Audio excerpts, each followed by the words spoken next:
The cope is a liturgical vestment, more precisely a long mantle, a cloak, open in front and fastened at the breast with a band or clasp. It may be of any liturgical color. A cope may be worn by any rank of the clergy, and also by lay ministers in certain circumstances. If worn by a bishop, it is generally accompanied by a mitre. The clasp, which is often highly ornamented, is called the morse. In art, angels are often shown wearing copes, especially in early Netherlandish painting history. There has been little change in the character of the vestment from the earlier stages. Then as now it was made of a piece of silk or other cloth of semicircular shape, which distinguished it from the earlier form of chasuble, as a chasuble had straight edges sewn together in front. Both of similar in form and origin to the orthodox phelonion. The only noticeable modification which the cope has undergone lies in the disappearance of the hood. Some early examples feature a triangular hood, which was intended to be of practical utility in covering the head in processions, etc. But over time the hood became merely ornamental, and is commonly represented by a sort of shield of embroidery, sometimes adorned with a fringe or tassel. The fact that in many early chasubles, as depicted in the drawings of the 8th and 9th centuries, we see clear traces of a primitive hood, strongly confirms the view that in their origin cope and chasuble were identical, the chasuble being only a cope with its edges sewn together. The earliest mention of a cappa is by St. Gregory of Tours, and in the Miracula of St. Furcius, where it seems to mean a cloak with a hood. So from a letter written in 787 by Theodomar, Benedictine abbot of Monte Cassino, in answer to a question of Charlemagne about the dress of the monk, we learn that what in Gaul was styled Q-color was known to the Cassinese monks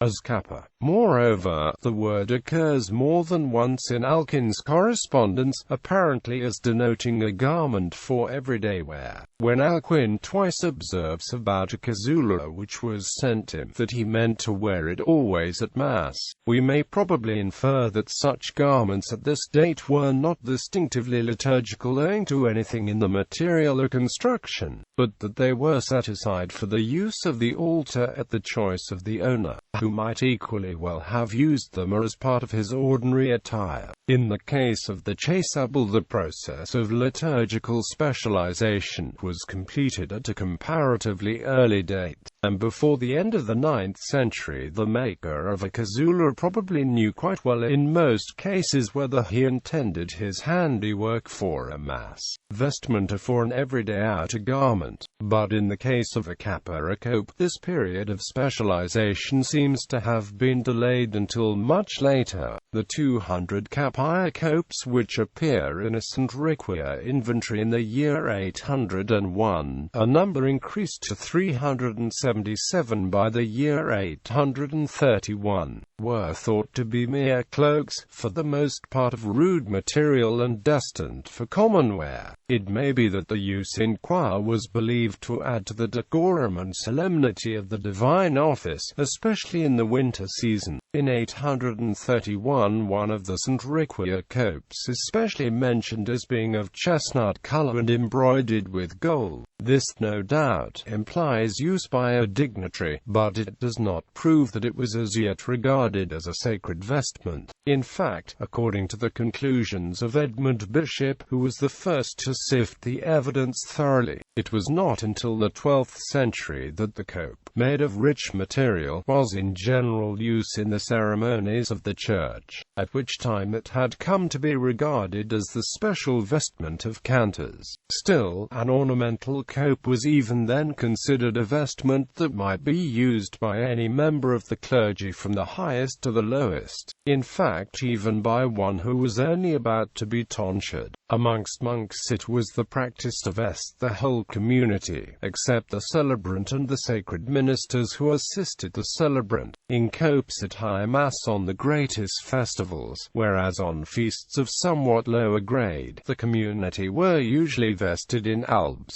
In this movement the Netherlands, France, and Germany had taken the lead, as we learn from extant inventories. For example, already in 870, in the Abbey of St. Trond we find 33 precious copes of silk, as against only 12 chasables, and it was clearly the Cluny practice in the latter part of the 10th century to vest all the monks in copes during High Mass on the great feasts, though in England the regulations of St. Dunstan and St. Ethelwold show no signs of any such observance. The custom spread to the secular canons of such cathedrals as Rouen, and cantors nearly everywhere used copes of silk as their own peculiar adornment in the exercise of their functions. Meanwhile, the old capo nigra, or capa Carolus, a choir cape of black material, open or partly open in front, and commonly provided with a functioning hood, still continued in use,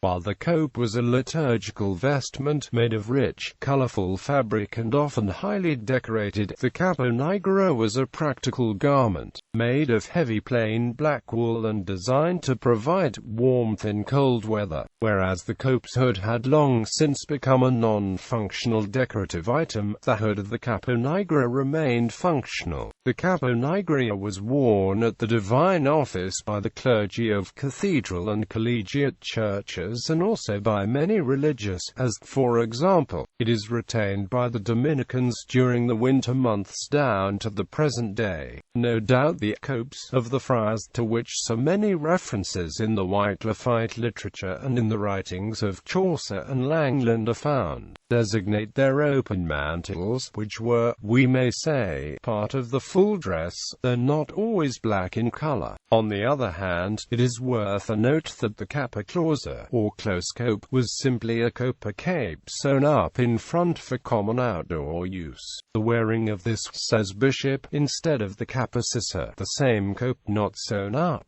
is again and again enjoined on the clergy by synods and statutes during the late Middle Ages. Roman Catholic Church. Under all these different forms, the cope has not substantially changed its character or shape. The cope is a vestment for processions worn by all ranks of the clergy when assisting at a liturgical function, but it is never worn by the priest and his sacred ministers in celebrating the Mass. At a pontifical high Mass, the cope was worn by the assistant priest, a priest who assists the bishop, who is the actual celebrant. In the Sarum rite, the cope was also prescribed for members of the choir at various times. It is now the vestment assigned to the celebrant, whether priest or bishop, for almost all functions except the Mass, when the celebrant wears the chasuble instead. The cope is used, for example, in processions, in the greater blessings and consecrations, at the solemnly celebrated Liturgy of the Hours, in giving benediction of the Blessed Sacrament, and the celebration of other sacraments outside of Mass. For most of these the celebrant may instead wear simply cassock and surplice or alb, both with the stole, for simpler celebrations. The chasuble, which is properly only worn for Mass, may also be worn during processions and other ceremonies that occur directly before or after Mass, such as the absolutions and burial of the dead, at the asperges before Mass, and at the blessing and imposition of the ashes on Ash Wednesday, to avoid the need for the celebrant to change vestments. The Ceremonial Episcoporum envisages its use by a bishop if presiding at but not celebrating Mass, for the Liturgy of the Hours, for processions, at the special ceremonies on the Feast of the Presentation of the Lord, Lenten gatherings modelled on the Stations in Rome, Palm Sunday and Corpus Christi. The bishop may use a cope when celebrating outside of Mass the sacraments of baptism, confirmation, matrimony, penance in solemn form, ordination, and anointing of the sick. The list in the index of the Ceremonial Episcoporum continues with several more cases. As regards liturgical colors, the cope usually follows the color assigned to the day in the liturgical calendar. although white may always be worn for celebrations of a joyful character before the Blessed Sacrament, and violet may always be worn for celebrations of a penitential character. It may be made of any richer becoming material, including cloth of gold, owing to its ample dimensions and unvarying shape. Ancient copes are preserved to us in proportionately greater numbers than other vestments and provide the finest specimens of medieval embroidery. We possess, among these, the Sion cope in the Victoria and Albert Museum, London, and the Ascoli cope in the Pinacoteca Civica Ascoli Piceno, are remarkable as representing the highest excellence of that specially English 13th century embroidery known as the Opus Anglicanum. We are also indebted to the use of copes for some magnificent specimens of the jeweller's craft. The brooch clasp, meant to fasten the cope in front, and variously called morse, pectoral, bottom, etc., was an object often in the highest degree precious and costly. The work which was the foundation of all the fortunes of Benvenuto Cellini was the magnificent morse which he made for Pope Clement VII. Some admirable examples of these morses still survive. Papal mantle. The mantle or papal mantle differs little from an ordinary cope except that it is somewhat longer, and is fastened in the front by an elaborate morse. In earlier centuries it was red in color, red at the time being the papal color rather than white. In the 11th and 12th centuries the immantatio, or bestowal of the mantle on the newly elected pope, was regarded as specially symbolical of investiture with papal authority. Investio te de papato romano aut praeses obi orbi, I invest you with the Roman papacy, that you may rule over the city and the world, were the words used in conferring it at the papal coronation. After the Second Vatican Council and the pontificate of Pope Paul VI, the longer mantle fell out of use. His successors have instead used a cope in its place. Some old mantles were converted to copes by being shortened, such as during the pontificate of Pope Benedict XVI. Capa magna. The capa magna, a form of mantle, is a voluminous ecclesiastical vestment with a long train, proper to cardinals, bishops, and certain other honorary prelates. It is, however, a jurisdictional garment. The capa magna is not strictly a liturgical vestment, but only a glorified capa Carolus, or choir cope. That is to say, it is not used when vested as a celebrant at a liturgical service. It is worn in processions or in choir. Its color for cardinals is ordinarily red and for bishops violet. Cardinals and papal nuncios are entitled to wear a capa magna of watered silk. The capa magna is ample in volume and provided with a long train and a disproportionately large hood. The lining of the hood is ermine in winter and silk in summer, and was made in such a way as to completely cover not only the back, but also the breast and shoulders.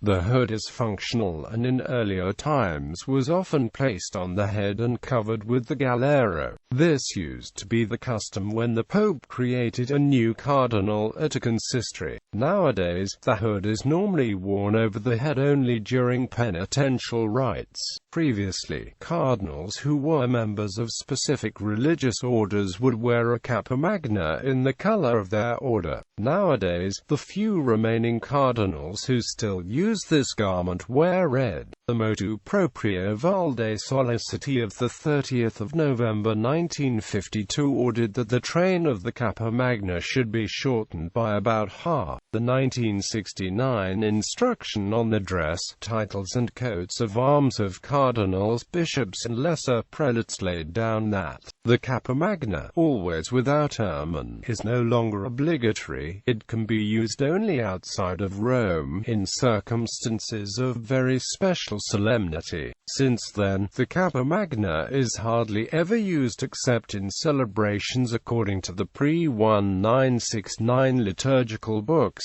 as it was used for the ordination of deacons of the Institute of Christ the King Sovereign Priest in 2009. The Latin Patriarch of Jerusalem still uses the ermine-lined winter capa. because he is bound by the complex and unalterable rules of the status quo. An 1852 Ottoman firman which regulates the delicate relations between the various religious groups that care for the religious sites in the Holy Land. This anomaly is most evident at the midnight mass on Christmas Eve in Bethlehem. Use in the Church of England and Anglican Communion. The earliest post-Reformation prayer books of the Church of England contemplated the continued use of the cope, with the 1549 prayer book specifying that the priest during divine liturgy should wear a vestment, a cope. It was common, particularly in English cathedrals, for the priest or bishop to wear a cope for the divine liturgy from the Restoration. In the contemporary Church of England and the Anglican Communion as a whole, the cope can be worn as a Eucharistic vestment, and sometimes as a non-Eucharistic vestment, in the same manner as that of the Roman Catholic Church. It is also an Anglican tradition for clergy to wear copes on diocesan occasions. In the Church of England itself, the cope is worn by the Archbishop of Canterbury during the coronation of the sovereign. Prior to her coronation in 1953, Queen Elizabeth II presented a set of ornate copes to the canons of Westminster Abbey as a gift. Use in Lutheran churches. The cope is usually worn only for processions and services of the divine office in most Lutheran denominations. In the Evangelical Lutheran Church in America, which is similar to the churches of the Anglican Communion, the cope is usually worn by the bishop when not serving as the presiding minister at Holy Communion. In the Church of Norway and the Church of Denmark, the cope is reserved for use by bishops. It is infrequently worn by clerics in the Lutheran Church, Missouri Synod, or other Lutheran denominations, although its use has increased in recent decades.